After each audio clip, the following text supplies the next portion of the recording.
Pencil ఒక rubber మంచి మిత్రులు. పెన్సిల్ ఒకసారి రబ్బర్ దగ్గరకు వెళ్లి సారీ చెబుతుంది. అప్పుడు రబ్బర్ అరే ఏంట్రా మనలో మనకు సారీ అని అంటుంది. పెన్సిల్ అలా కాదు, రాస్తున్నప్పుడు తప్పుడు చేసేది నేను, కానీ అది సరిదిద్దడానికి అరిగిపోతుంటావు నువ్వు. నేను ఎన్ని తప్పులు చేస్తే నువ్వు అంత అరిగిపోతూ కూడా నా తప్పులు సరిదిద్దుతావు. కొన్నాళ్లకు నువ్వు లేకుండా కూడా అయిపోతావు. చాలా బాధేస్తుంది, అందుకే నీకు సారీ చెబుతున్నానని అంటుంది.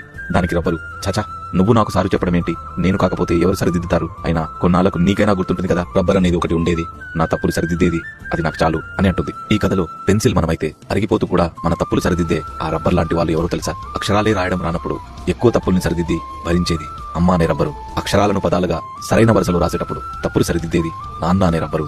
ఆ పదాలను అందమైన పేజీల రూపంలో రాసేటప్పుడు తోడుండే రబ్బరు మంచి మిత్రులు. వీళ్ళు సరిదిద్దిన తప్పులే మన జీవితం.